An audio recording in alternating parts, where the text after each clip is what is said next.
Bismillahirrahmanirrahim. Assalamualaikum warahmatullahi wabarakatuh. Waalaikumsalam warahmatullahi wabarakatuh. Masya Allah, tabarakallah, Mam. Ya, hari ini kita jangan bercanda dulu karena kita pengen serius, ya kan? Kita nggak boleh bercanda dulu. Bismillahirrahmanirrahim. Alhamdulillahirrahmanirrahim. Allahumma sholli ala sayyidina Muhammad wa ala ali sayyidina Muhammad. Ya, alhamdulillah teman-teman, kita berkumpul lagi di sini di Al-Haqi, tempat kita mengkaji ilmu ya bersama Madrasah Lihat. Ya, sebelum kita mulai kajian kita hari ini, kita baca dengan surat Al-Fatihah. Al-Fatihah.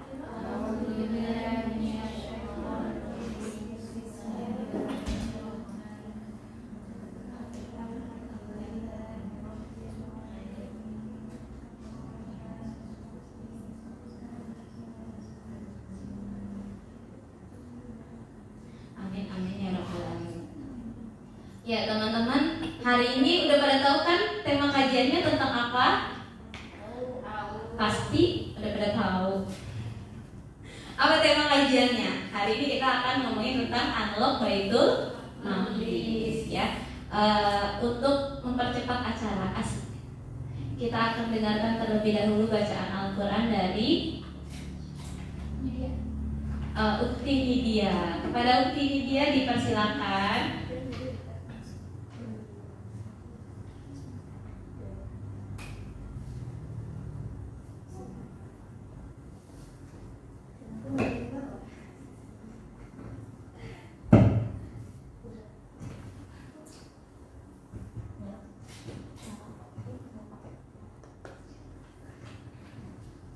Assalamualaikum warahmatullahi wabarakatuh.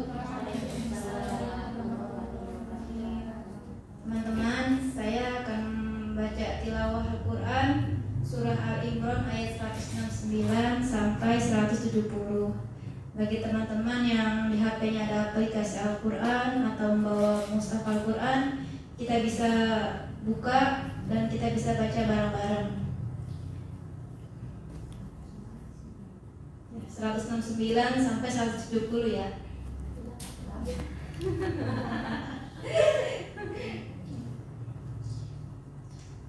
A'udzu billahi minasy syaithanir rajim. Bismillahirrahmanirrahim.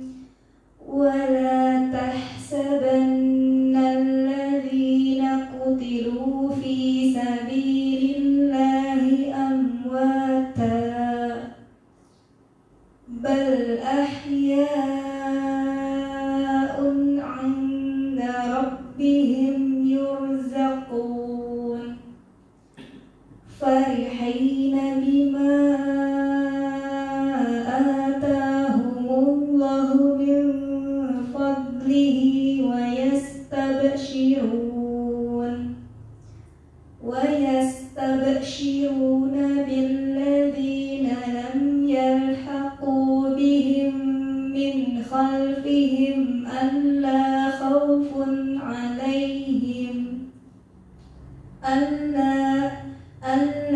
خوف عليهم ولا هم يحزنون,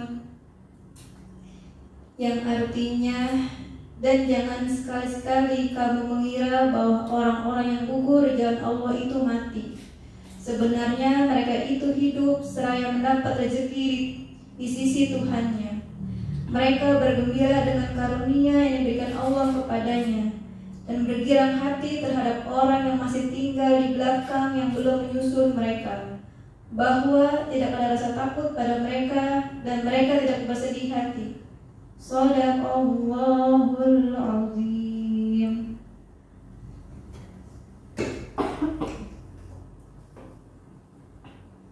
Alhamdulillah. Terima kasih kepada Ukti Nidia yang sudah membacakan Al-Qurannya. Semoga dengan pembacaan Al-Quran ini hati kita semakin bergetar begitu kan, karena yang tadi Ukti Nidia bacain itu Masya Allah ya, ayat yang sangat luar biasa. Ya teman-teman, belum nanya kabar. Teman-teman kabarnya sehat? Alhamdulillah, luar biasa. Allahu Akbar. Berarti sehat banget ya. Iyalah, ini kan awal bulan jadi harus semangat ya. Ya teman-teman, tanpa berpanjang lebar lagi, mending kita langsung aja panggil guru kita, Ummu Asa. Kepada Ummu Asa kita panggil ya dengan ucapan takbir. Takbir! Allahu Akbar.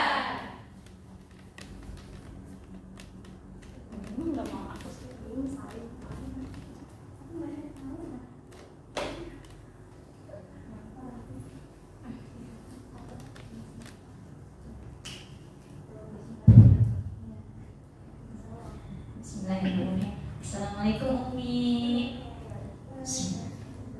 Waalaikumsalam. Umi gimana nih, sehat nih? Alhamdulillah. Masya Allah, terlihat dari pancaran wajah Umi yang begitu bercahaya. Karena lampunya banyak. Oh gitu ya. Karena lampunya banyak ya Umi ya. Ya Allah Umi nih, Masya Allah ya. Kita hari ini nih, minggu-minggu ini nih, terdengar kabar yang nggak apa-apa Umi, langsung ya Umi ya. Terdengar kabar yang mengejutkan di siang bolong lagi asik-asik ya kami.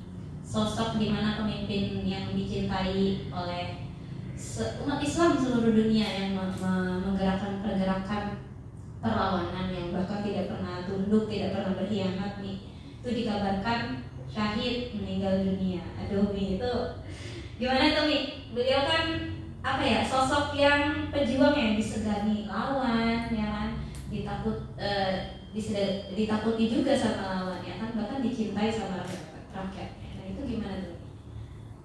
Pasti Umi langsung sedih. Itu kayak perasaannya gimana ya ketika mendengar kabar itu kayak gitu Rasanya gimana? Perasaannya. Bismillahirrahmanirrahim. Assalamualaikum warahmatullahi wabarakatuh. Waalaikumsalam warahmatullahi wabarakatuh. Alhamdulillah, segala puji dan rasa syukur kita panjatkan kehadirat Allah Ta'ala, Zat yang maha tinggi, selainnya semuanya rendah. Zat yang maha mulia, selainnya semuanya hina. Zat yang maha menghidupkan dan maha mematikan. Zat yang memberikan kepada kita seluruh anugerah, seluruh karunia. Kita tidak akan mendapatkan apapun, tidak memiliki apapun kecuali pemberian dari Allah Subhanahu wa Ta'ala. Maka tidak layak bagi seorang hamba untuk berdiri di muka bumi ini dengan rasa kesombongan, merasa besar, karena apa yang ada pada dirinya dan di sekelilingnya semuanya hanya pemberian dari Allah yang karena belas kasihannya kepada hamba-hambanya, maka hamba-hamba tersebut diberikan karunia yang tidak pernah putus meskipun hamba itu bermaksiat. Semoga kita menjadi hamba-hamba yang pandai bersyukur dan mampu memanfaatkan sisa-sisa usia yang masih ada, entah sehari lagi, 2 hari lagi, kita tak pernah tahu. Dan semoga hari-hari yang sudah kita lalui Allah maafkan atas segala kelalaian, dan Allah berikan petunjuk untuk kita menjalani sisa-sisa waktu yang ada ke depannya, dilalui dengan baik, dilalui dengan penuh hikmat, dan kita senantiasa mengisi siang dan malam kita dengan hati yang terikat kepada salawat dan salam yang paling hangat kita kirimkan untuk baginda Nabi Muhammad sallallahu alaihi wasallam, kekasih kita semua, kekasih Allah, makhluk yang paling dicintai. Tidak perlu bersusah-susah seharusnya Rasulullah di dalam dakwah beliau, di dalam jihad beliau. Jika beliau menginginkan, Allah mudah saja memberikan kepadanya kemenangan, memberikan kepadanya kemudahan urusan, mudah bagi Allah, karena beliau adalah orang yang sangat dicintai Allah. Dan tentu saja Allah tidak menginginkan melihat sosok yang paling dicintai ini merasakan getirnya sebuah perjuangan. Tapi beliau dalam hal ini Rasulullah SAW ridho untuk menanggung beban manusiawi, menanggung beban kesedihan, menanggung beban patah hati, beban kecewa, beban merasakan perihnya ditolak oleh orang-orang yang dia bawakan kepada mereka hidayah supaya terang jalan hidupnya. Tapi apa yang beliau rasakan semuanya adalah kegembiraan. Dan baginda Nabi SAW memikul itu semua dengan segala sukacita dan rasa cinta, karena beliau menginginkan setiap beban yang beliau pikul itu tidak akan dipikul lagi oleh umat beliau. Ketika beliau sakit, beliau merasakan sakit 50 kali lipat daripada sakit yang kita rasakan. Jadi kalau kita demam, merasa panas, merasa sakit kepala, itu sakit yang dirasakan Rasulullah jauh lebih dahsyat daripada sakit yang kita rasakan. Jadi nggak usah banyak-banyak ngeluh, ya. Bahkan ketika sakaratul maut, malaikat Israel meringankan sakitnya sakaratul maut itu. Kemudian baginda Nabi mengatakan, ya Israel sungguh menyakitkan sakaratul maut ini. Lalu Nabi Israel alaihissalam menyampaikan, sesungguhnya aku telah meringankannya atas izin Allah, meringankannya untuk. Kemudian Allah kata baginda, kalau begitu jangan ringankan. Kalau begitu ringankan saja sakaratul maut ini dari umat-umatku, dan biarkan aku yang menanggung. Padahal awalnya sudah merasakan sakit, tapi beliau rela ditambah rasa sakit supaya kita angkat. Tapi inilah kita, orang yang dibilain, orang yang beliau bertaruh nyawa, orang yang beliau pertaruhkan semuanya untuk kita. Tapi hanya sedikit ruang di hati kita, hanya sisa-sisa saja yang di sana ada beliau. Andai kita mencintai beliau, pasti kita bisa hidup jauh lebih baik. Kita bisa berusaha memperbaiki diri kita dengan jauh lebih bersemangat. Kita lebih serius di dalam berdakwah, kita lebih serius ngaji, kita lebih serius dalam upaya membebaskan Masjidil Aqsa, membebaskan Baitul Maqdis. Kita pasti lebih serius. Kenapa? Karena kita tahu dengan sangat baik bahwa Baitul Maqdis itu adalah peninggalan Rasulullah, warisan Rasulullah, amanah Rasulullah yang harus kita jaga. Bahkan beliau sangat mencintai Baitul Maqdis. Beliau senantiasa menyusun rencana-rencana untuk membebaskan Baitul Maqdis, meskipun akhirnya beliau harus wafat sebelum melihat Masjidil Aqsa itu merdeka. Kalau kita mencintai Rasulullah, harusnya hati kita terpaut dengan Baitul Maqdis, dengan eratnya. Kalau kita mengaku mencintai baginda Nabi, seharusnya tidak ada siang dan malam kita kecuali ada Baitul Maqdis di sini.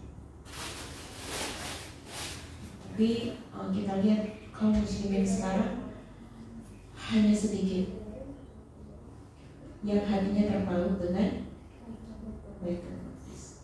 Kita masih lebih banyak sibuk dengan urusan keduniaan kita. Kita masih senang mengoleksi banyak benda-benda lucu, benda-benda yang kita lihat unyu-unyunya. Kita masih sibuk dengan hal-hal seperti itu. Kalau habis gajian kita sudah punya target mau beli apa. Ya, disitulah kelas kita, di situ level kita. Lalu kita ingin nanti bertetangga dengan baginda Nabi. Kita ingin bertetangga dengan Sayyidah Khadijah tanpa tahu malu, tanpa tahu diri. Kita hanya bertetangga dengan orang-orang yang telah membuktikan bahwa kehidupan dan kematian mereka semuanya untuk Islam. Nah, kita apa yang sudah kita kontribusikan untuk Islam? Sekarang dengan Tufanul Isra yang pecah bulan Oktober tanggal 7 tahun lalu, kita seolah-olah dihadirkan karakter para sahabat di era sekarang. Kita melihat karakter seperti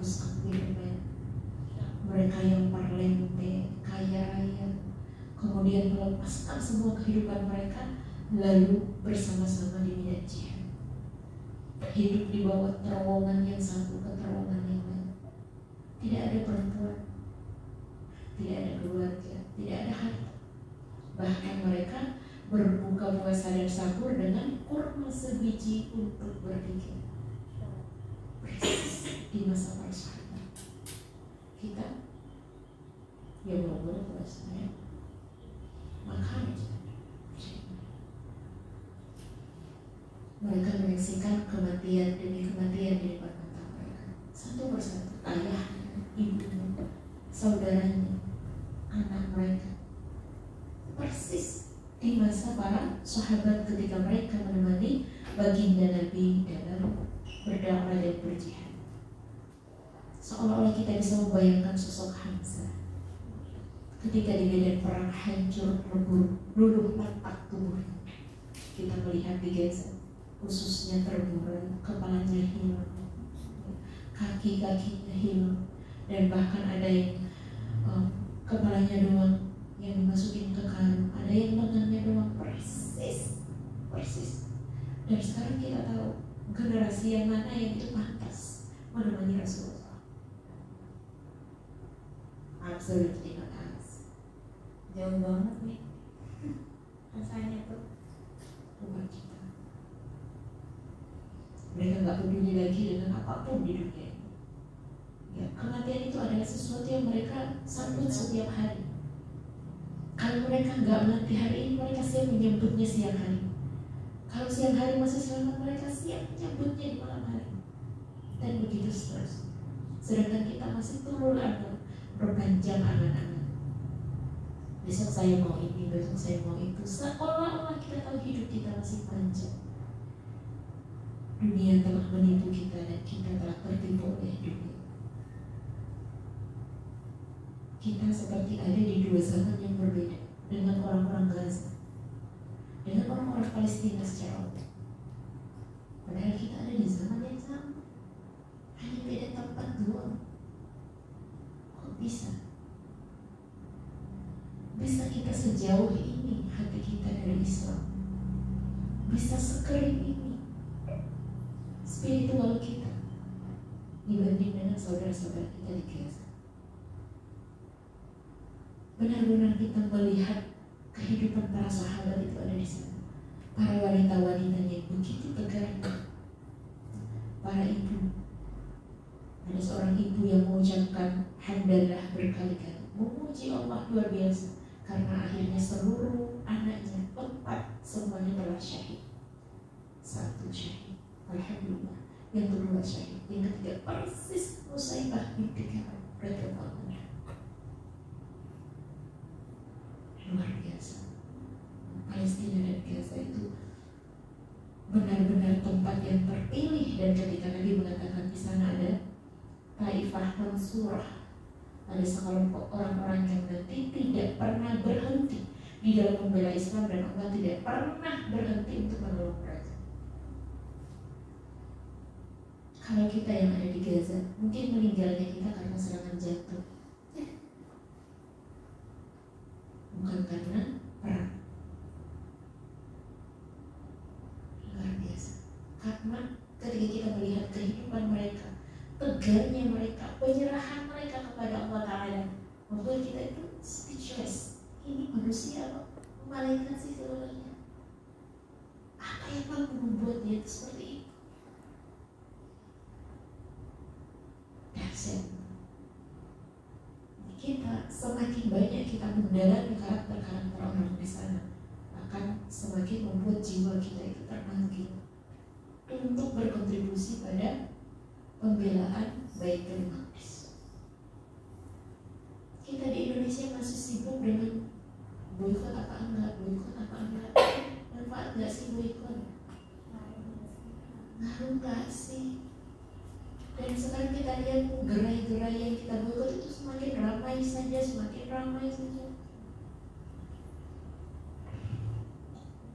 Dan kemarin akhirnya kita mendengar kabar hari Rabu dini hari jam 2 kejadian itu. 2 di tempat apa hubunganku sih sama dia? Hubunganku sama sebenarnya. Nggak tahu. Hubungan aku sama dia nggak tahu. Ismail Hani ya? Sama-sama Hani ya? Kelasnya beda ya? Jauh nih, jauh. 11.200. Kan 11.200. Berat apa dengan apa? Ya. 11.2 juta mungkin. Jauh. Ya. Jauh. Saya saat mendengar itu tuh di depan itu saya masih harus isi kajian dan itu seolah-olah masih tidak terjadi apa-apa. Setelah isi kajian saya pulang. Alhamdulillah di rumah gak ada siapa-siapa, baru akhirnya pecah gitu 2 hari berturut-turut buka seperti anak kecil. Bukan menangis Yahya, ya Ismail Hani ya. Kan menangis beliau apa yang kita tangis? Beliau nggak ada. Beliau telah mendapatkan apa yang beliau cita-citakan. Beliau telah memberi janji beliau kepada Allah, berkumpul dengan orang-orang yang dicintai. Yang kita tangisi adalah diri kita. Ketika kita melihat pejuang-pejuang di sana telah all in, memberikan semuanya. Ya. Semua yang dia punya itu dipakai untuk diberikan kepada Islam. Asal kita tahu Haniyah ini nggak tinggal di Gaza bukan karena takut perang, karena emang beliau itu dicekal, nggak boleh masuk Gaza. Masuk Gaza itu harus lewat Mesir atau lewat Yordan atau lewat Lebanon. Itu bukan. Lautnya pun sekarang kan dikuasai oleh Israel Al-Qaeda. Jadi benar-benar nggak boleh masuk Ismail. Kemudian beliau tinggal di mana? Qatar. Jadi bukan karena beliau itu nggak mau ke Gaza, beliau itu tinggal di Qatar enak-enak aja di sana, gitu ya, tinggal di tempat yang aman, mewah. No. Beliau itu bergerilya meskipun tempat tinggalnya di Qatar memberikan penjaminan keamanan untuk beliau. Tapi Haniyah ini beliau mendatangi pemimpin-pemimpin Islam persis seperti baginda Rasulullah melakukan talabun nusrah, mendatangi para kepala-kepala bani. Itu dilakukan oleh Ismail Haniyah supaya apa? Para pemimpin-pemimpin negeri-negeri Islam ini coba dong lihat ke Baitul Maqdis, itu tanah milik kita bareng-bareng. Ayo kita merdekakan, ayo kita bela, ayo kita perjuangkan. Itu yang dilakukan oleh seorang Ismail. Lalu di perang ini satu demi satu anak-anaknya, cucunya, orang-orang tercintanya itu pun akhirnya syahid dan beliau biasa saja. Saat memimpin rapat disampaikan bahwa anak dibom sama saya sama cucunya, ya semoga Allah memudahkan perjalanan kesyahidan mereka. Terus ditanya gimana rapatnya? Kalau mau ditunda dulu, jangan, kita lanjut aja kita. Ya, kalau kita nanti udah garuk-garuk tembok lah, apa ya tatus, udah nggak garuk-garuk tembok. Ketika tanya gimana rasanya, ya nyawa anak-anakku itu tidak lebih berharga daripada nyawa orang-orang Palestina yang lain, sama aja. Dan ketika beliau kali ini syahid, ucapan yang sama dari anak-anaknya yang masih tersisa. Nyawa ayahku itu tidak lebih berharga daripada nyawa anak-anak yang syahid, yang mau mujahid-mujahid yang lain. Sama aja. Kalau kita yang baru sakit lambung dikit, mati.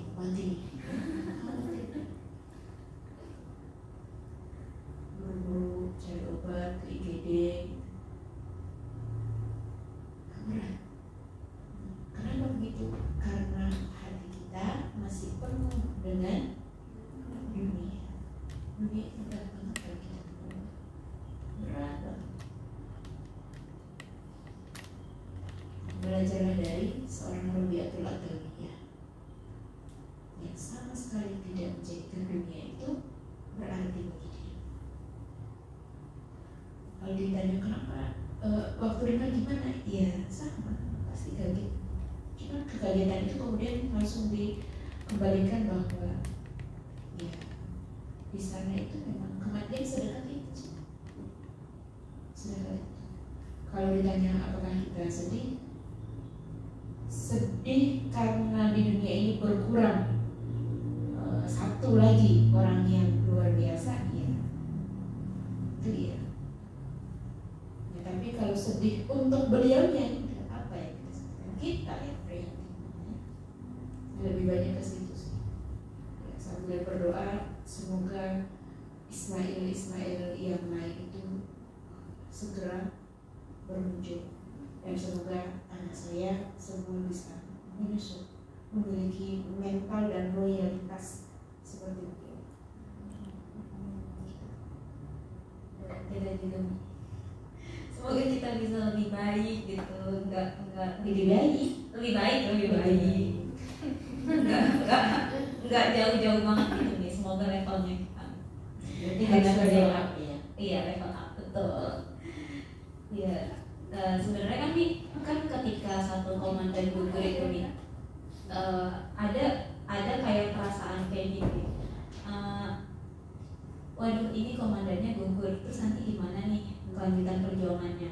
Ada rasa-rasa goyah nih, ada rasa kayak bisa gak ya nanti dipimpinnya sebaik yang dulu beliau lakukan gitu. Terus diplomasinya itu sebaik yang beliau lakukan seperti selama ini kan nih. Ada rasa-rasa goyah nih kita sebagai orang yang jauh ya dari medan perang itu. Nah itu wajar gak sih kalau kita tuh punya rasa goyah gitu. Ini nanti gimana gitu, perang ini tuh kelanjutannya gitu. Ya. Sebagai orang yang jauh dari medan tempur, jauh dari penginderaan secara langsung bagaimana mujahid-mujahid kita di sana, wajar kalau kita berpikir wah nanti siapa yang gantiin, karena kita nggak pernah lihat orang-orang yang ada di sekeliling beliau itu kayak apa kualitasnya. Jadi karakter para pejuang di sana, karakter para mujahidin di sana itu seperti karakter para sahabat. Ingat kisah di perang Mu'tah? Ingat? Nah, jadi di perang Mu'tah itu baginda Nabi SAW itu nggak ikut. Kemudian baginda Rasulullah sebelum para sahabat berangkat itu sudah dibilang, nanti di perang ini yang menjadi amirnya, ya, yang menjadi amirul jaish, pemimpin pasukannya itu adalah Ja'far, kakaknya Sayyidina Ali. Nanti yang memimpin kalian itu Ja'far. Kalau Ja'far syahid, kata baginda Nabi, nanti akan diambil oleh Abdullah bin Rawahah. Kalau Abdullah syahid, nanti akan digantikan oleh Zaid bin Harithah. Kalau Zaid pun syahid, kalian berdiskusi, kalian pilih siapa yang kalian minta untuk memimpin kalian. Nah kalau kita udah diwasiatkan begitu, wah ini perang kalau Pasti syahid semuanya. berat. Kalau udah diomong-omongin begitu, ya kalau ini syahid dan baginda Rasulullah itu kan senantiasa dibimbing oleh wahyu. Senantiasa dibimbing oleh wahyu. Tapi justru dengan berita yang disampaikan oleh Rasulullah seperti itu, mereka merasa ini adalah berita gembira bahwa nanti mereka akan syahid. Dan orang yang disebut-sebutkan tadi itu adalah orang-orang hebat, orang-orang yang levelnya setara. Jadi kalau kita melihat ketika Ja'far yang paling pertama ditunjuk untuk memimpin pasukan, itu bukan berarti Ja'far yang terbaik, karena mereka itu levelnya itu sama. Tapi kan nggak mungkin yang menjadi amir itu rame-rame, harus ada satu yang menjadi amir. Dan ternyata 3 orang tadi itu semua syahid. Dan terakhir mereka bermusyawarah untuk memilih pemimpin. Siapa? Khalid yang saat itu baru masuk Islam. Saat itu baru masuk Islam. Semudah itu bagi mereka untuk menggantikan pemimpin-pemimpin yang syahid. Kenapa? Karena ya mereka itu bukan kayak kita yang paling dominasi, yang paling keren, yang paling pintar. Itu pemimpinnya doang. Anak buahnya itu tunggu, kamu ini baru kerja, kamu ini, pokoknya tunggu diarahin dulu. Nah itu hancur organisasi kayak gitu. Sangat bergantung pada sosok. Nah kalau sosok ini nggak ada, matilah semuanya. Nah ini nggak sehat. Jadi rasa-rasa di mana saya lihat kalau masih kayak gitu, masih bergantung pada satu sosok, kayak itu masih nggak sehat. Jadi harus sama semua. Levelnya itu harus ada standarisasi. Jadi ketika kita merasa waduh ada nggak ya bisa ganti ini, wajar karena kita nggak paham di lapangan itu kayak apa kualitas para pejuang. Jadi para pejuang itu punya standarisasi. Quran di dadanya ada sekian juz. Terus mereka tuh tidak, kalau yang mendaftar jadi mujahid itu ya, dari sipil nih kemudian mendaftar itu jadi mujahid, dia itu harus minimal terbukti selama sebulan itu tidak pernah meninggalkan sholat subuh berjamaah. Nah abang kita bisa nggak sih masuk itu kayak gitu? Ya, sholat subuh aja Telat nih, subuh telat nih. Berarti emang dari awal nih udah ada standarnya ya nih? Iya, mereka punya standarisasi. Makanya kita tuh jangan sok-sokan ya udah kirim ke sono gitu. Nah kita belum tentu siap. Belum tentu sesuai standar Iya. mereka yang nih. Dan bagi warga sipil Gaza itu biasa. Itu standar yang sangat standar. Oh, tapi buat kita tuh kayak tinggi banget loh. Oh itu gitu. Iya di Gaza rata-rata orang begitu. Rata-rata mereka penghafal Quran. Coba lihat mereka tuh lagi ngapain terus baca Quran. Ini baca tahsin dari mana nih ya? Bagus benar bacaannya. Standar begitu semua. Yang penyanyi tahsinnya bagus, yang reporter wartawan tahsinnya bagus. Karena itu standar biasa gitu kalau sana. Biasa banget. Jadi ketika mereka aku mau tinggal masuk aja karena mereka sudah punya standar yang berat kita. Makanya kita jangan sok-sokan kamu ngapain ini belajar memanah mau jihad. Baru memanah sekali udah dipasang jadi foto profile. Pas lagi bagus posisinya fotoin gitu ya. Jadi nggak salah sih, maksudnya nggak aneh kalau kita merasa khawatir karena kita nggak tahu di lapangan. Nah di lapangan itu biasa aja. Kalau kita melihat sejak Brigade Izzuddin Al-Qassam ya, diambil dari nama Izzuddin Al-Qassam yang syahid di Syria di waktu itu di bom ya sama kerjasama antara Prancis dengan penjajah, lalu namanya menjadi nama pergerakan sayap militernya Hamas gitu. Sejak dari situ 80 tahun yang lalu lah kira-kira sampai sekarang perjuangan itu masih ada, nggak mati perjuangan itu. Dan diganti pemimpin yang satu nggak ada, diganti dengan sangat cepat. Jadi kita lihat Hamas didirikan oleh Syekh Ahmad Yasin. Kemudian Syekh Ahmad Yasin melihat nih karena peristiwa Intifada mereka diserang dengan menggunakan tank, sedangkan orang-orang Palestina lawannya pakai kerikil. Lalu Syekh Ahmad Yasin berpikir kita nggak bisa, kayak gini terus nggak bisa. Kita harus melakukan perlawanan yang mampu mengimbangi mereka. Nah, akhirnya dibentuklah sayap militer yang diberi nama Al-Qassam. Jadi Al-Qassam itu di bawahnya Hamas. Jadi Hamas itu partai politik, bukan gerakan jihad. Nah, Partai politik yang punya sayap militer. dia punya sayap militer yang dinamakan Al-Qassam. Diambil dari nama Izzuddin Al-Qassam. Kedua berarti ya. Iya. Tunggu aja nanti, sebentar lagi Ismail Haniya udah ada lagi namanya di senjata baru. Oh iya. Kan seperti itu, Yasin 105 ya. Itu diambil dari nama pejuang. Jadi singkat cerita, ketika Syekh Ahmad Yasin itu di rudal ketika beliau pulang sholat subuh itu pakai 2 rudal. Setelah sebelumnya gak pernah berhasil, percobaan pembunuhan itu gagal terus. Nah kali itu berhasil, pulang dari sholat subuh di atas kursi roda didorong itu dengan 2 rudal hanya untuk membunuh seorang kakek di atas kursi roda. Mereka harus mengeluarkan effort sebesar itu. Nah itulah mereka sepecundang itu. Lalu ketika Syekh Ahmad Yasin gak ada, langsung digantikan oleh murid kesayangannya yang juga menjadi asisten pribadi, yaitu Abdul Aziz Rantisi. Beliau Dr. Abdul Aziz Rantisi berkacamata.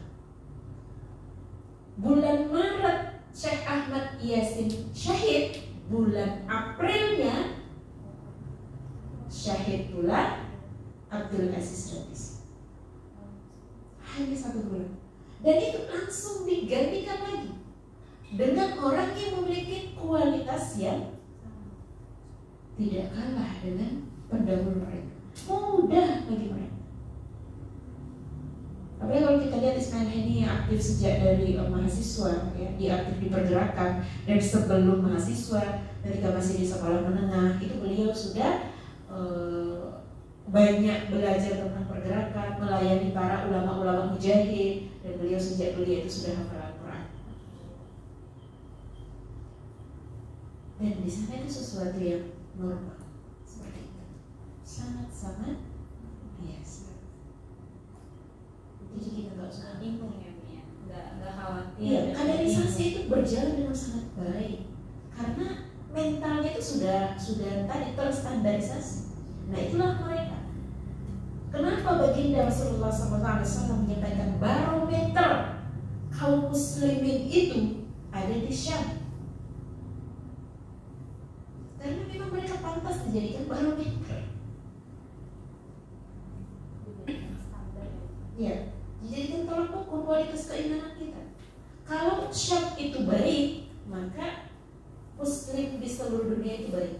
Nah sekarang Syam sedang dijajah. Alhamdulillah yang ditakdirkan untuk menjaga tanah itu adalah orang-orang seperti mereka yang disebut dengan Taifah Mansurah, para murabitun yang senantiasa berjaga-jaga. Dan kemarin istrinya Ismail Haniyah ketika menghadapi peti suaminya, setetes pun air mata kali. Ya. Kalau kita drama itu udah benar-benar peti, udah kayak apa ya? Apalagi banyak yang liatin, banyak yang nontonin ya, makin drama. Karena bagi mereka tujuan kehidupan mereka itu bukan segala macam yang remeh-temeh yang masih berarti bagi kita. Bagi mereka itu udah gak ada artinya.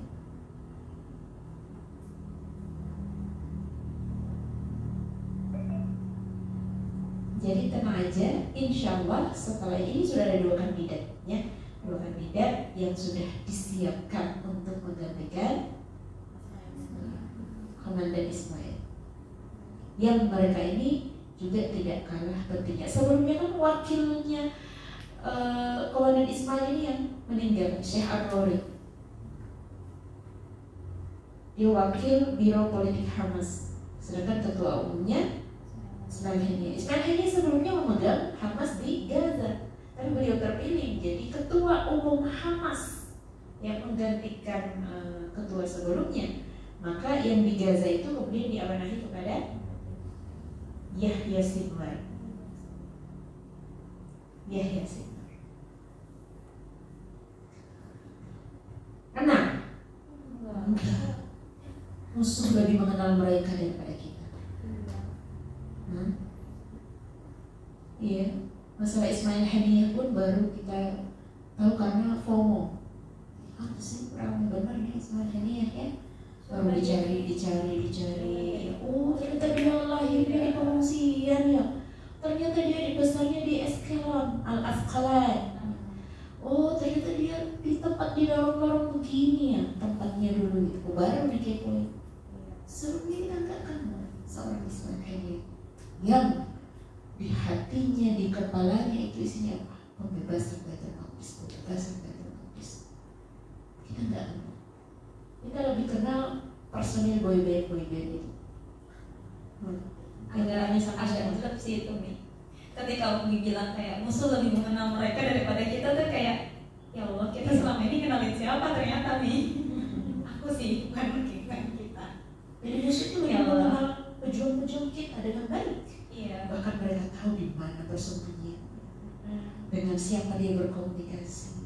Mereka tahu persis karena mata mereka itu selalu ke sana. Sedangkan mata kita masih silau dengan dunia. Ya Allah. Malu ya, makanya kadang saya bilang debu yang melekat di tubuhnya para mujahidin itu saat ini di Gaza, debu-debu yang melekat di tubuh mereka yang jarang mandi karena susah air itu masih jauh lebih mulia daripada segala macam yang ada pada diri kita. Mudah-mudahan kita bisa mengincar diri kita.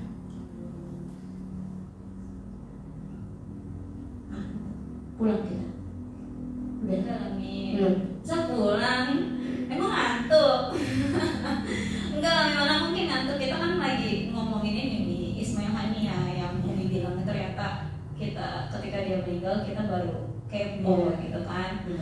Dan ternyata kualitasnya dia itu berarti adalah kualitas standar rata-rata orang Gaza ya Mia. Yang dia itu dari kecilnya sudah dipersiapkan memang untuk jadi pejuang. Jadi ketika satu gugur berarti ada loh banyak yang kualitasnya bahkan sama seperti dia, bahkan mungkin nanti lebih ya Mia, karena kita lihat dari perjuangan zaman Syekh Ahmad Yasin dengan perjuangan yang zaman sekarang itu mereka lebih jauh powerful ya Mia, dari senjatanya, dari struktur organisasinya, dari biro politiknya juga gitu. Jadi kita nggak perlu takut ya Mia, karena standar itu udah ada dan insya Allah mereka siap gitu lanjutin perjuangannya gitu kan. Iya. Dan sebenarnya kita lihat dari semua hal ini kayak Komandan Ismail Haniyeh yang baru saja syahid itu adalah muridnya Syekh Ahmad Yasin. Syekh Ahmad Yasin. Iya. Nah ini guru yang berhasil tuh begitu, menginspirasi ya, mampu memberikan sebuah warisan, mewariskan perjuangan mereka itu kepada murid-muridnya. Nah, nanti kita ke anak-anak kita pun begitu. Udah ada punya anak sini? Belum nih, suami aja belum ada. Suami aja. Hashtag bukan kode. Gimana itu ya? Agak susah tuh kayaknya guys. Dia jadi gak ngantuk kan Mi? Udah jadi gak ngantuk. Iya. Berat. Nanti cari calon suami itu yang mau untuk sama-sama concern terhadap persoalan Baitul Maqdis. Cari di mana itu ya kira-kira? Itu cari di mana ya kira-kira? Nggak mungkin kan carinya di ya udah. Saya juga nggak tahu cari di mana. Kemarin ada yang WA saya, boleh nggak saya gabung di komunitas A gitu, yang komunitas yang sekarang lagi kami rintis. Saya niatnya mau cari jodoh. Aduh, pasti nggak dibolehin. Terus saya bilang, asal tahu aja, komunitas A ini dibuat untuk sama-sama berjuang. Kita mau berjuang di sini, kita mau berdakwah di sini, kita mau berprogres di sini. Kalau akhirnya kamu ketemu jodoh, ya ketemu bonusnya nih. Tapi di sini bukan tempat untuk perjodohan. berjodoh. Gitu. Jadi jangan salah niat. Meskipun memang jodoh yang baik itu adanya di tempat yang baik. Betul. Jadi kejodohan ya. Siapa kalian kan awalnya dari situ. Ciri khasnya kalau bisa di tempat yang jomblo itu ya gitu. Oh gitu, larinya selalu ke jodoh gitu ya. Iya, karena mau nanti kita mau gini, alasannya belum ada pasangannya. Oh iya, itu harus jadi alasan ya Mia. Selalu jadi alasan. Makanya sebelum nikah tuh harus punya visi ke situ. Alhamdulillah, saya dititipkannya anaknya laki-laki, jadi lebih mudah untuk ngarahinnya ke sana. Kalau perempuan menjadikannya seperti Maryam itu agak berat. Oh lebih berat nih perempuan. Agak berat karena seorang Maryam tuh sudah diazamkan oleh ibunya, yakni Hana binti Imran, Hana Imratul Imran. Dia menazarkan bahwa anak ini nanti akan dijadikan sebagai pengabdi di Baitul Maqdis. Nah, orang Indonesia bikinnya pengabdi setan. Levelnya udah Beda ya Mia. nggak karu-karuan pokoknya. Nah itu mau dijadikan sebagai pengabdi di Baitul Maqdis. Ketika lahir cewek. Kalau kita, ya Allah nggak jadi ya kan yang lahir cewek. Oh gitu. Kalau kita nggak jadi ya Allah kan saya tadinya pengen dia mengabdi di Baitul Maqdis, kalau cowok sekarang kan cewek. Dia mulai ya beralibi. Tapi tidak begitu dengan Sayyidah Hana. Sayyidah Hana mengatakan, saya telah mengazamkan anak ini untuk mengabdi, berkhidmat di Baitul Maqdis. Tapi yang lahir adalah seorang wanita, dan tentu engkau mengetahui bahwa wanita dan pria itu tidaklah sama. Maksudnya apa? Maksudnya Hana ini terserah engkau ya Allah. Saya sudah bilang nih, saya mau dia berkhidmat, tapi engkau memberinya wanita. Terserah engkau mau diapain. Ternyata wanita ini disiapkan untuk lahirnya seorang nabi. Nah sekarang banyak juga yang meniru itu, ya, melahirkan tanpa suami.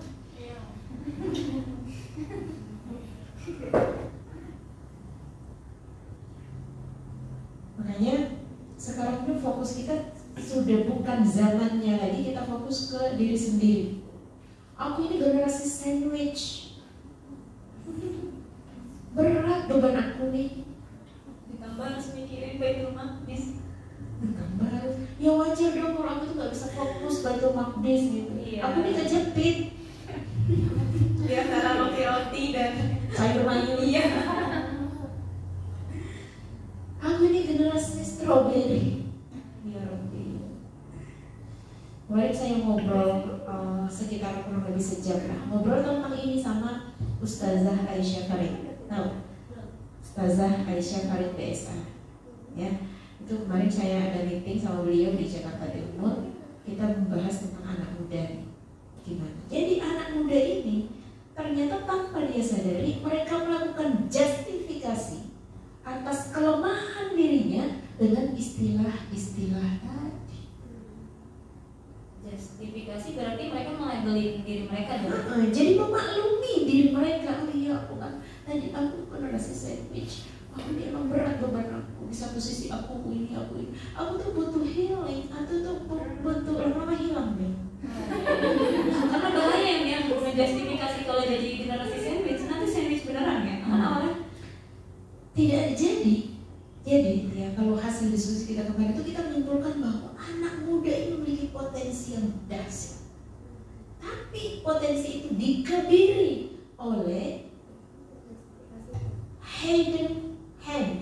Ada tangan-tangan yang gak kelihatan, yang sengaja membuat anak muda ini dikebiri, gak keluar potensinya. Apalagi anak muda muslim. Dan anak muda ini gak sadar kalau dia sedang dibonsai. Tahu nggak dibonsai? dikerdilkan. Ya, jadi dibuat terlihat indah, tapi tidak diizinkan tumbuh berkembang. perguruan tinggi dipangkas lagi. Itu bonus. Dan kalian tak sadar kalian diperlakukan seperti itu. Ini ada invisible hand. Kalian jadi korban tanpa kalian sadar. Padahal potensi yang ada pada kalian itu luar biasa. Lihat anak muda di zamannya Rasulullah. Ketika Rasulullah mengangkat potensi mereka, lihat anak muda di Gaza, lihat mereka luar biasa. Laki perempuan bahkan anak kecil kalau ditanya tuh ya, omongannya itu lebih hebat omongan dia nih anak 5 tahun perempuan daripada memimpin suatu negeri. Ya Allah, kayak narasinya tuh udah mantep banget ya Mia. Yang satu udah baca masih bingung lah. Kapan tuh pemimpin negeri mana itu? Astagfirullah. Seorang nekat perempuan, masya Allah omongannya. Dan rahasia mereka juga seperti itu siapa? Ibu mereka. Insya Allah 14 September aku akan bahas itu di ngaji. Sampai insya Allah kalau jadi dengan istrinya Ustaz Amar. Seriusan? Amar Ustaz. Oke. Kalau semuanya berjalan sesuai dengan Bismillah. pasti ada ibunya. Siapa ibunya Ismail Haniyah? Siapa ibunya Yahya Sinwar? Kenapa bisa ada anak yang kayak gitu? Gak mungkin dia itu punya ibu yang apa nih generasi strawberry. Mungkin ya. Gak mungkin. Model-model begini ya, nggak mungkin. Gak mungkin. Gak mungkin seorang Ismail Haniyah itu lahir dari ibu-ibu yang kayak gini. Gak mungkin.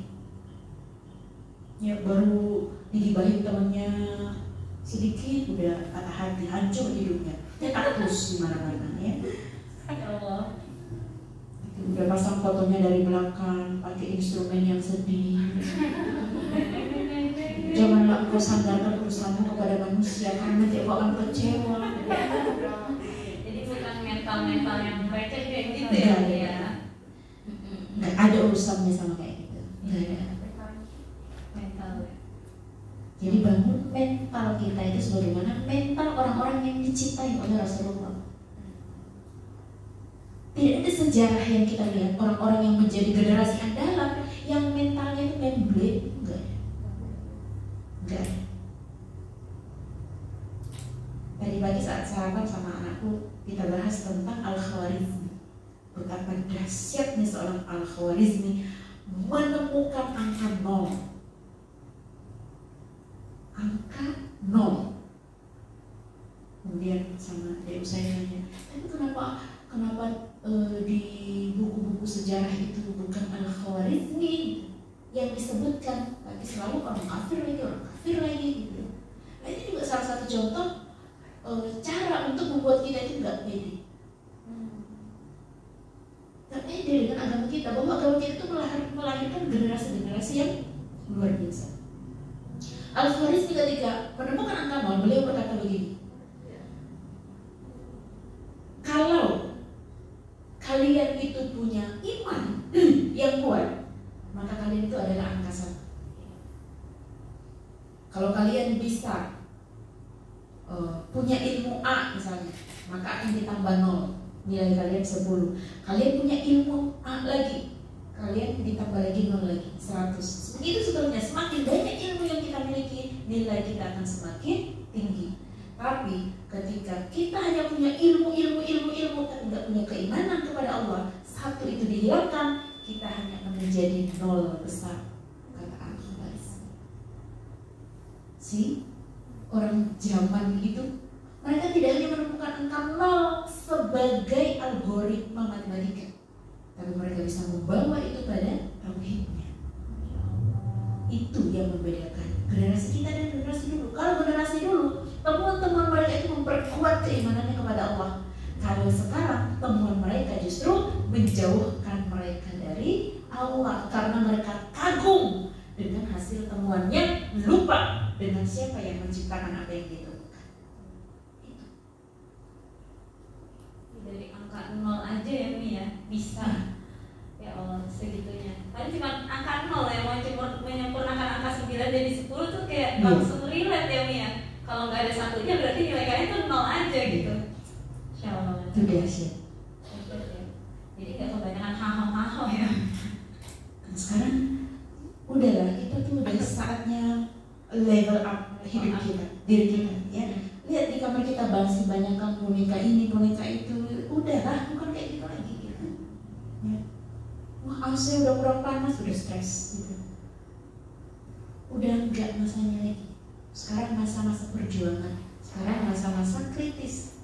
Kita harus bergerak sesuai dengan kapasitas kita masing-masing. Dan jangan bilang, oh aku kan misalnya segini doang. Upgrade. Jangan berpuas diri dengan kemampuan segitu aja. Upgrade. Karena nanti kalaupun antum masuk surga, di surga itu ada bertingkat-tingkat. Dan kata baginda Nabi, nanti di surga semua orang akan menyesal. Karena dia lihat, wah coba kalau dulu aku gitu, aku bisa di surga yang Allah.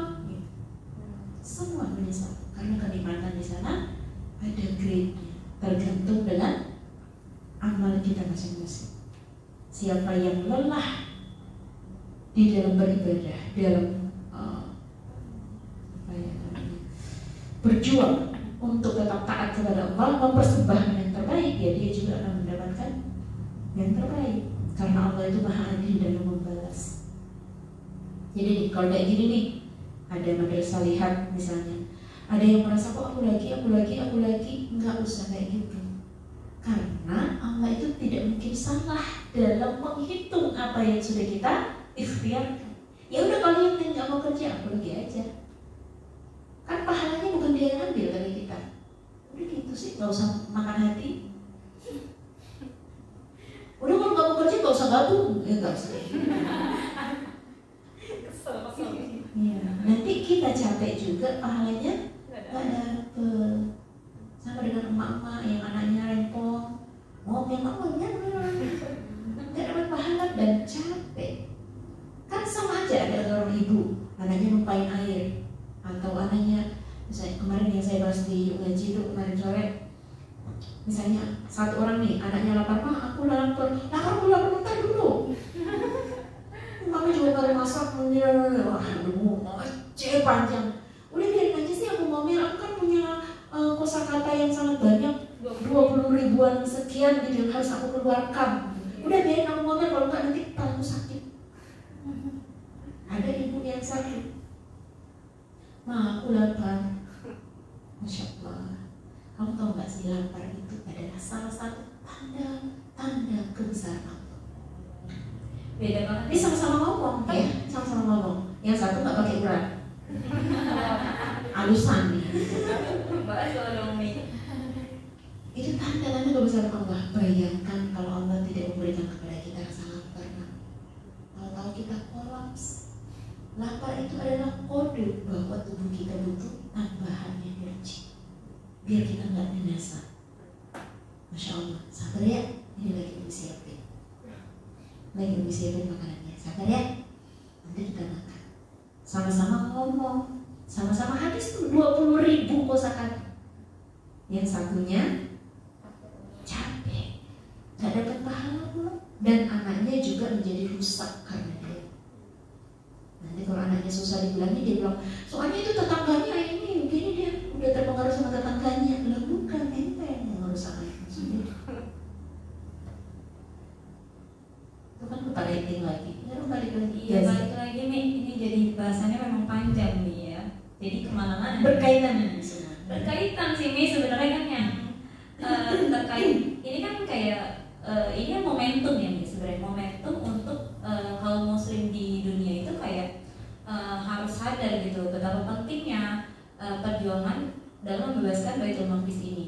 Kayak ketika pertempuran yang terjadi di Gaza, beberapa pertempuran besar kan terjadi tuh Mi, setelah Tufan Al-Aqsa juga. Terus sebelum Tufan Al-Aqsa. Ketika Tufan Al-Aqsa juga kan masih pertempuran besar kan terjadi kan. Terus itu kan momentum ya Mi. Terus syahidnya Ismail Haniah juga momentum sebenarnya kan Mi. Cuman kayak banyak gitu Mi yang dari kita tuh nggak sadar ini. Itu kayak ini kenapa gitu, malah kita nggak sadar bahwa sebenarnya tuh ini momentum gak sih ini untuk kita lebih aware lagi gitu nih terhadap Baitul Maqdis. Ya, sebenarnya untuk bisa aware terhadap Baitul Maqdis, kita tidak perlu menunggu momentum. Karena kalau momentum itu dia sifatnya insidental dan emosional. Tahu yang emosional itu kan cepat banget hilang. Iya. Makanya yang harus dibangun adalah apa? Kerangka berpikir tentang Baitul Maqdis, tentang amanah titipan Rasulullah Baitul Maqdis. Itu yang harus dibangun. Nah, orang itu kalau nggak kenal dia nggak cinta. Nah, kita sudah berapa banyak kita belajar Baitul Maqdis? Kalau ada yang tanya nih, atau saya nanya ke kalian semua, benarkah di bawah Baitul Maqdis, di bawah Masjidil Aqsa itu ada Haikal Sulaiman yang mereka sebut dengan King Solomon, sehingga mereka mau menghancurkan Masjidil Aqsa karena mau mengembalikan lagi King Solomon supaya Mesiah itu keluar. Jangan. Gimana? Apa hujahnya? Apa hujahnya kalau di bawah Masjidil Aqsa itu tidak ada Haikal Sulaiman? Apa? Sedangkan mereka bisa menghadirkan hujan. Iya, narasi-narasinya nih. Bisa nggak itu kita patahkan? Itu padahal paling mendasar. Terus tentang solusi dua negara, kenapa kita nggak hidup berdampingan aja? Bukankah dulu di masa kekhilafahan Palestina itu hidup berdampingan dengan Yahudi, Nasrani? Kenapa sekarang kita nggak hidup berdampingan aja? Kenapa orang Islam mau menguasai tanah itu sepenuhnya? Bisa jawab?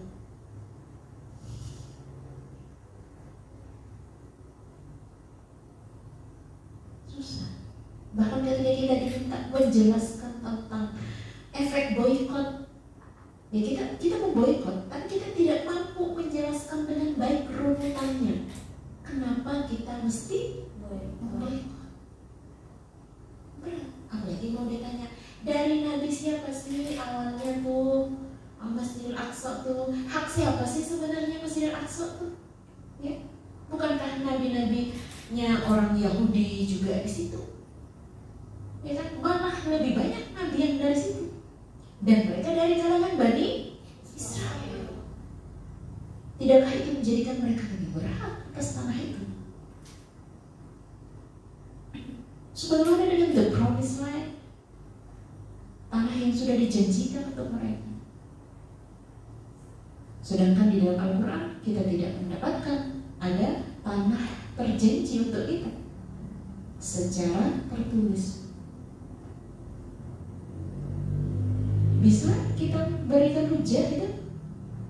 Bisa. Kalau ada yang nanya itu bisa? Belum tentu.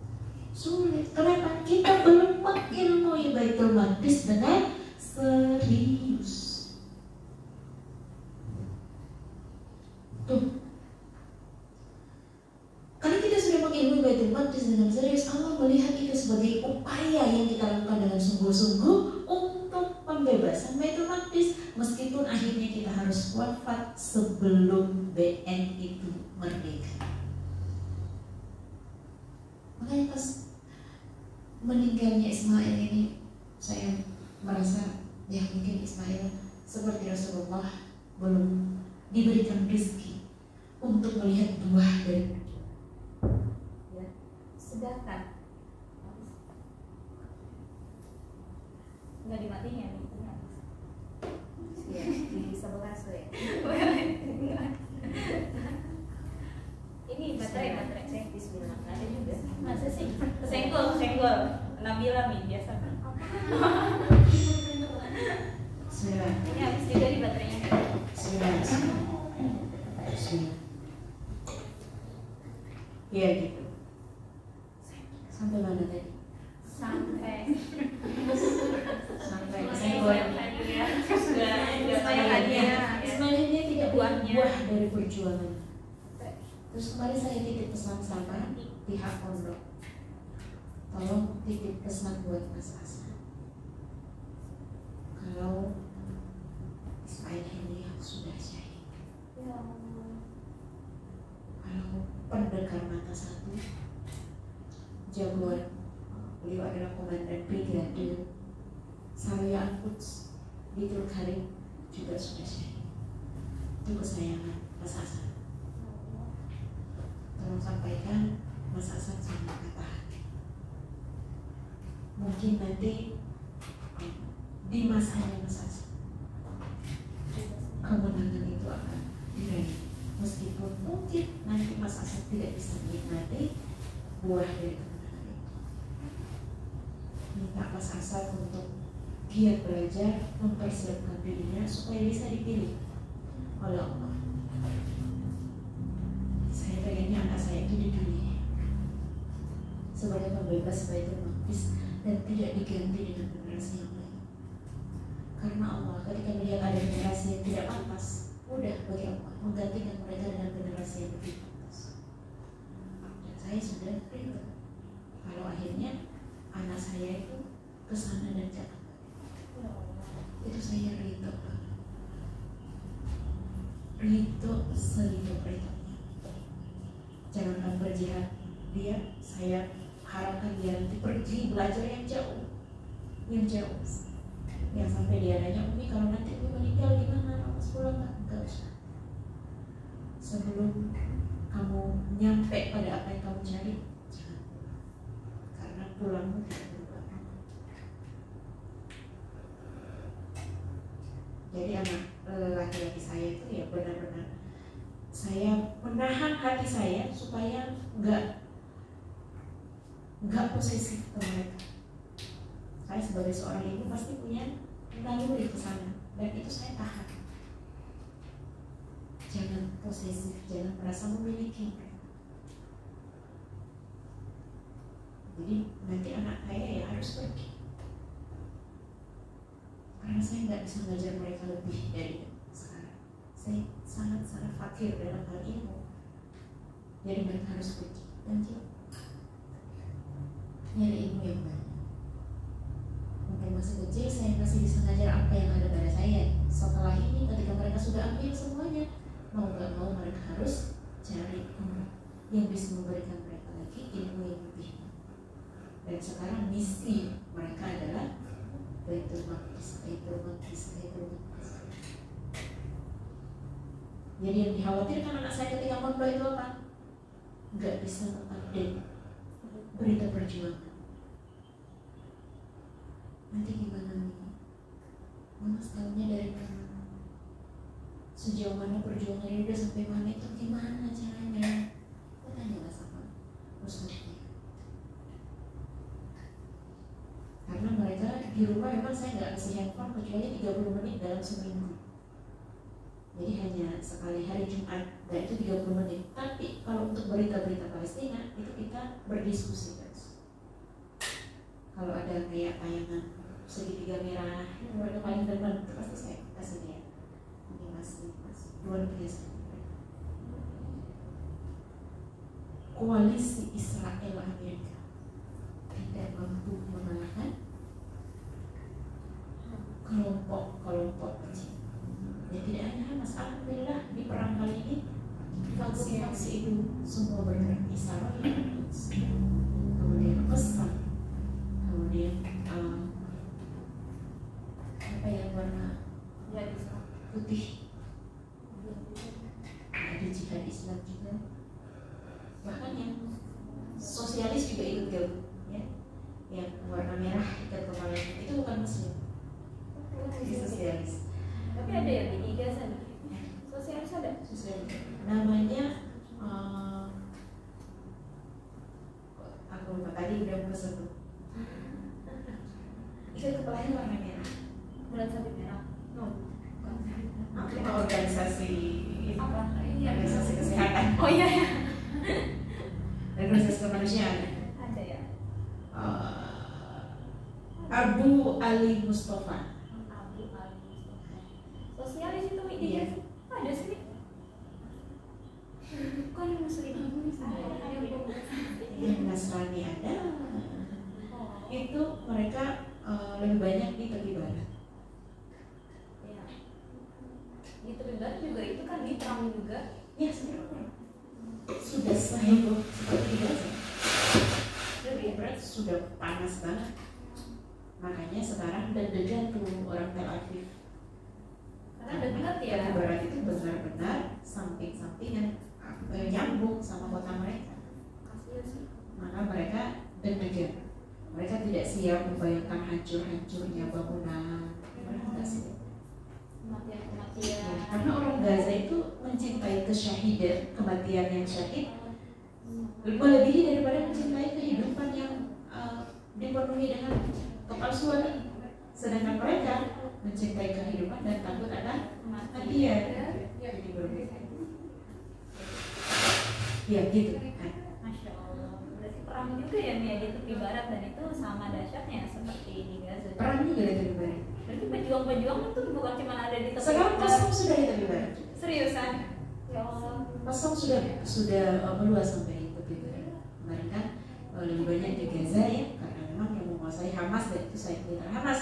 Nah sekarang sudah ada brigade sendiri, brigade di tepi barat. Di tepi barat juga. Berarti perjuangan alhamdulillah semakin luas ya Sudah Mia. luas dan faksi semua sudah bergabung. Alhamdulillah. Kita aja yang belum bergabung. Kita aja yang belum Masih kayak bergabung. gini aja. Ya, Aduh, Mi. ya. Aduh. Ini banyak mungkin banyak gitu nih yang bikin kita tuh ke distract nih sebenarnya. Kayak tiba-tiba ke distract itu kayak gini nih, maksudnya kan banyak nih kejadian di seluruh dunia kan, bukan cuma di Gaza aja sebenarnya. Tapi kan kita harus tahu fokus kita tuh sebenarnya harus ke Baitul Maqdis. Karena itu yang daerah yang benar-benar lagi urgent, yang harus butuh bantuan, yang harus dibebaskan.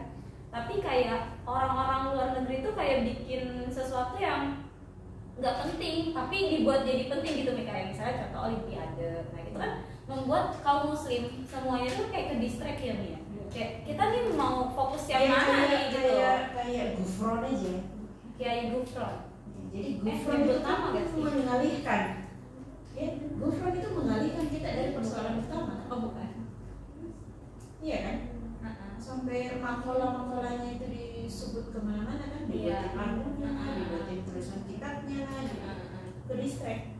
Jadi kita itu mudah banget hilang terdistract. fokus gitu. Karena banyak banget nih memang informasi yang masuk kan, terus yang viral juga ada beberapa. Iya, dan kita tidak bijak dalam filternya ya. mengambil informasi mana yang harus kita udah skip aja sih gitu. Jadi kadang-kadang kita itu membesarkan yang kecil dan mengecilkan yang besar.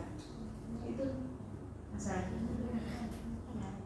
Ya, udah aku udah respect. Dan nih, Iya. oke, berarti mungkin terakhir aja nih ya. Pesan-pesan nih untuk kita yang jauh nih dari sini itu perjuangan kan masih panjang. Gimana nih pesan kita, mungkin ada pesan dari Umi supaya kita tuh nggak menghilangkan fokus kita dan kita nggak terdistract, kita tetap berjuang gitu buat Baitul Maqdis. Sekarang kan posisinya kita kan jauh ya, itu gimana tuh? Iya, yang membuat kita terikat itu kan ilmu. Ya kan? Tak kenal maka Terikat sayang. taruh. Ya kenal kan? Iya. Ya.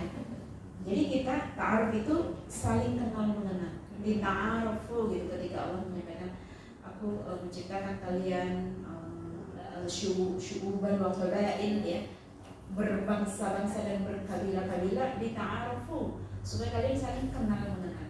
Kenal mengenal itu apa? Berarti mencari informasi. Mencari informasi tentang sesuatu yang pengen kita kenal. Nah sekarang kita sudah punya informasi utama dan pertama nih tentang Baitul Maqdis. Nah tapi yang hal yang receh-receh, bukan receh-receh ya, hal-hal lain yang berkaitan dengan itu belum gitu. Kita hanya tahu ya oke, Baitul Maqdis adalah masjid yang kedua, Masjid Al-Aqsa misalnya kedua dibangun, dia adalah kiblat pertama, kemudian ada peristiwa Isra dan Mi'raj terjadi di sana. Ya kalau di Mekah hanya Isra saja, tapi tidak ada Mi'raj. Ya, sedangkan di situ ada peristiwa Isra dan Mi'raj. Kemudian para nabi dan malaikat itu sholat di sana lalu diimami oleh baginda Nabi Sallallahu Alaihi Wasallam. Oke, terus apa lagi gitu ya? Jadi normatif sekali. Ya, hanya normatif. Nah, maka belajarlah, banyak kok buku-buku yang bisa kita baca sekarang, apalagi setelah perang ini lebih banyak lagi orang kemudian membuat buku-buku yang berkaitan dengan Baitul Maqdis dan juga gerakan-gerakan perlawanan yang ada di sana. Kalau kita nggak tahu, berarti Anda malas. Anda malas. Dan anak muda seharusnya tidak malas. Ya, kemarin saya ngaji ada sebuah kitab yang namanya Tadkirat Islami sama Pak Kiai Hafid, ya, diajarkan. Di sana ada sebuah hadis dari baginda Nabi yang luar biasa, mampar banget, jelas menurut itu. Kata Nabi begini, jadilah kamu guru atau mu'allim yang mengajarkan. Kalau kamu nggak bisa menjadi mu'allim, jadilah kamu penuntut ilmu. Kalau kamu nggak bisa menjadi orang yang memberi ilmu, jadilah penuntut ilmu. Dan jangan cari yang ketiganya kalau kamu tidak ingin celaka. Berarti hidup kita hanya di dua itu. Kalau bukan sebagai penuntut ilmu, adalah orang yang memberikan ilmu. Nah, kamu ada di mana? Jangan yang ketiga, kata Nabi, nanti celaka. Nah, ini penuntut ilmu enggak, ngasih ilmu enggak.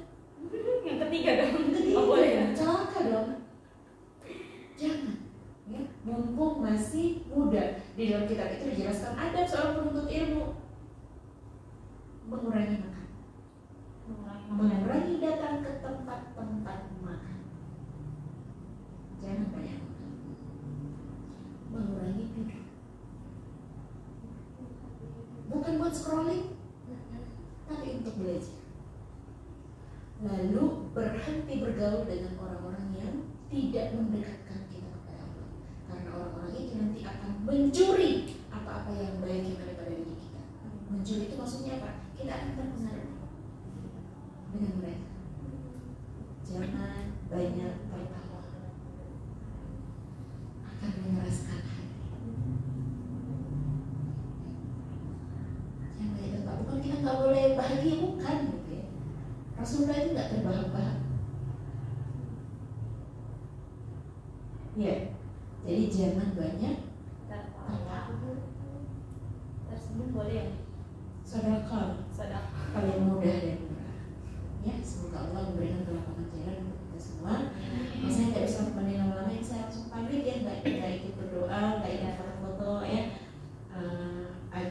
Sudah ada yang berikutnya lagi yang menunggu ya. Ini kamu sudah datang, mudah-mudahan acara nanti jam 1 bisa berjalan dengan baik. Saya pengen kalau saya bikin acara apa kayak gitu ya, yang sultannya bisa gede ya. Ini acaranya Masya Allah luar biasa, hanya dalam 2 jam peserta untuk 500 orang penuh. Hari ini ntar jam 1. Kamu sendiri nggak kebagian kan? Karena memang cepat banget, sangat-sangat cepat. Nah, doain kita bisa bikin acara lagi yang lebih besar lagi, yang mudah-mudahan kalian bisa kebagian. Temanya apa nih? Nama tema apa nih? Temanya yang hari ini memuhasabahi jalan hijrah yang sudah dilalui. Sudah benarkah hijrah kita atau kita hanya hijrah-hijrahan? Semoga enggak ya. Jadi kita lihat aja. Hijrah baju, ganti model. Ya udah, lanjut nih. Cukup ya. Mohon maaf lahir dan batin. Semoga kita semua Allah pilih untuk berada di barisan pejuang kemerdekaan Baitul Maqdis. Bismillahirrahmanirrahim. Saya pamit. Assalamualaikum warahmatullahi wabarakatuh. Waalaikumsalam warahmatullahi wabarakatuh.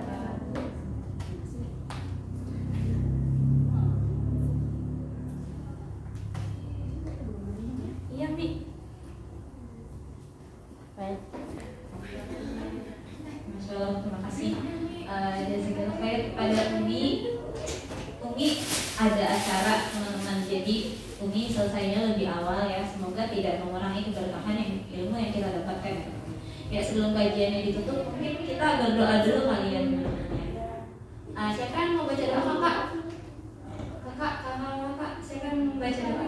Kakak nih dia ya. Supaya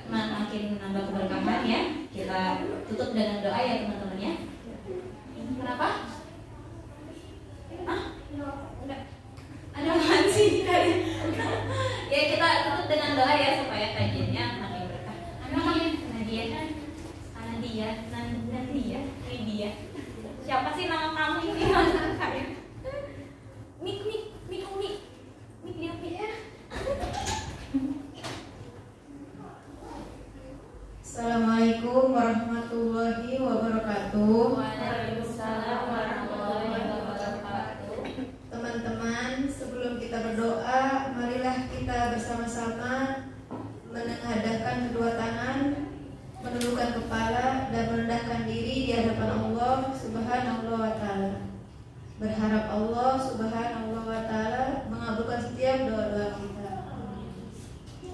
Bismillahirrahmanirrahim. Astagfirullah, astagfirullah, astagfirullah. Allahu akbar, Allahu akbar, Allahu akbar. Alhamdulillahirabbil alamin. Wassalatu wassalamu ala asrafil anbiya wal mursalin wa ala alihi wa sahbihi ajma'in, amma ba'd. Ya Allah, kami memohon pertolongan-Mu, pengampunan-Mu dan petunjuk-Mu. Ya Allah, berikanlah kami pengetahuan, pemahaman dan manfaat bagi kami dan keluarga kami, serta para kerabat kami dalam memahami agama dari apa yang telah Engkau ajarkan kepada kami. Ya Allah, curahkanlah kesabaran atas kami dan teguhkanlah pendirian kami terhadap cobaan dan kebenaran. Ya Allah, berikanlah kami, perbaikilah kami dan perbaikilah orang-orang yang mendatangkan kebaikan bagi kaum muslimin. Kami beriman kepadamu, bertawakal kepadamu dan bersyukur atas segala kebaikan-Mu. Kami bersyukur kepadamu dan tidak kufur kepadamu. Ya Allah, kami hanya beribadah kepadamu, bersujud dan berdoa kepadamu. Kami berusaha dan bergerak dengan harapan rahmat-Mu dan rasa takut akan siksaan-Mu. Kami menyadari bahwa ajab-Mu yang berat menimpa orang-orang kafir. Ya Allah, bagi kami yang belum menikah, kami memohon jodoh terbaik yang menjalankan syariat Islam, yang setia, salih atau soleha, dan dapat membimbing kami di jalan-Mu. Bagi kami yang sudah menikah, kami memohon keharmonisan rumah tangga, kebahagiaan dan saling pengertian dalam menjalankan syariat Islam. Ya Allah, jagalah kami dari perpecahan dan fitnah dalam rumah tangga. Ya Allah, berkahilah semua ilmu yang kami dapat selama kegiatan ini, sehingga kami dapat mengamalkannya dalam kehidupan kami. Ya Allah, kami memohon kemerdekaan bagi rakyat Palestina. Bebaskan mereka, ya Allah, dari penjajahan dan kesengsaraan. Berikanlah mereka kekuatan. Berikanlah mereka kekuatan dan keteguhan iman untuk terus berjuang di jalan-Mu. Ya Allah, lindungilah mereka dari kekejaman penjajah dan anugerahilah mereka kemenangan. Ya Allah, Rabbana zalamna anfusana wa illam taghfir lana wa tarhamna lanakunanna minal khasirin. Allahumma ya muqallibal qulub, tsabbit qulubana ala dinik. Rabbana atina fid dunya hasanah wa fil akhirati hasanah wa qina adzabannar.